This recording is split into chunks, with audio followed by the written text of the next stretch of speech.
মুঘল সাম্রাজ্যের কাচ্চি খেতে কেমন, চলুন দেখে আসি।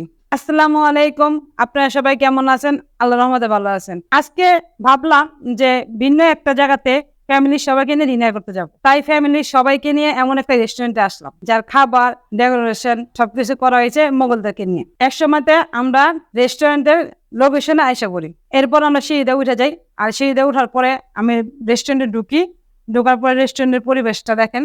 যখন আমি রেস্টুরেন্টে ঢুকি এবং ঢোকার পরে আমার পিছনে দেখতে পারবেন মুঘলদের সুন্দর একটা ছবি আর্ট করা আছে। আরেক সাইডে যখন যাবেন তখন দেখতে পারবেন মানে যুদ্ধে যাওয়ার জন্য যে প্রস্তুতিটা প্রয়োজন থাকে সব পরিস্থিতি এখানে আছে। যেমন একটা তরল আছে এখানে, তারপরে এখানে আমার যে নিজের সেফটির জন্য মানে যেটা ওরা গায়েতে পরে সেগুলো আছে। এরপরে রেস্টুরেন্টের অন্য অন্য পার্ট গিনার আছে, প্রতিটা পার্টি আমি ঘুরে ঘুরে দেখাই। তারপরে আমি আমার সিটে চলে যাই। এরপর আমি কাচ্চি অর্ডার করি। একসময় তো আমার কাচ্চিটা এসে পড়ে আমার সামনে। কাচ্চিটা দেখতে অনেকটা সুন্দর লাগতেছিল।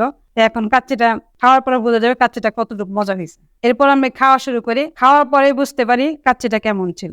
কাচ্চিটা খাওয়ার পরে বুঝতে পারি মোটামুটি ভালো ছিল, কিন্তু যতটুকু আশা করছিলাম ততটুকু আগে হয়নি। এই রেস্টুরেন্টটা তাদের জন্য যারা নাকি রেস্টুরেন্টে ফ্যামিলি সবাই মিলে আসতে চান এবং ভালো একটা সময় কাটাতে চান, বিভিন্নভাবে ছবি তুলতে চান, এই রেস্টুরেন্ট তাদের জন্য।